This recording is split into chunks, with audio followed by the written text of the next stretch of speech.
All right, what's up? Going to be evolving all the fire monsters today and talking a little bit about how probably use them in the future. So to start off, we got evolved Ash here. This guy can help out in KPR, I guess. Pretty good stun overall. Evolution doesn't make that much of a difference for him, but it does improve his damage. And as you see here, it did help out a little bit with how he was dealing with those enemies there.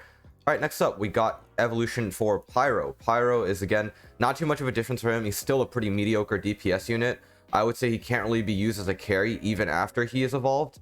But, let's just evolve him here. X Pyro, looking a little bit better, doing a little bit better damage here. Still not sufficient enough to handle the nightmare enemies by himself, though.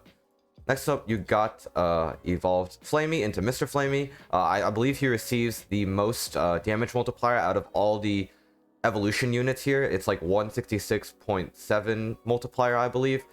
He can make a really solid alternative for carrying the nightmare levels with Mighty and Speedy. I'll talk about that in a future video. But yeah, he's a pretty solid unit overall. Again, can really help out in KPR. But he also, being that he is the cheapest to evolve for a elemental fire unit, he can be used as an alternative carry in the nightmare levels.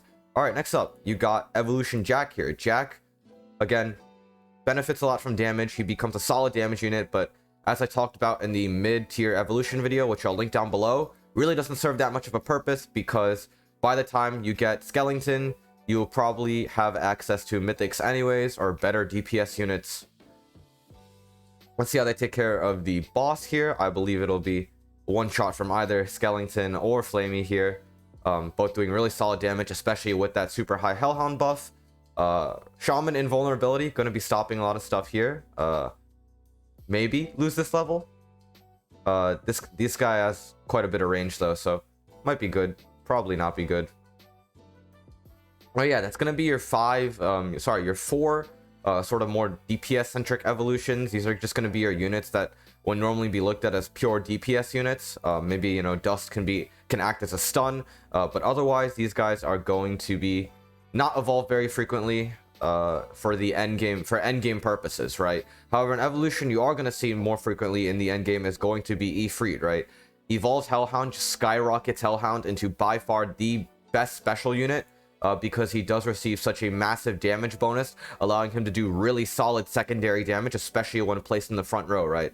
Definitely recommend getting this guy. Really good evolution. Yeah, that's gonna be it for this video. Sorry for the pings you hear in the background. I forgot to go on Do Not Disturb, but yeah, like, subscribe, and see ya.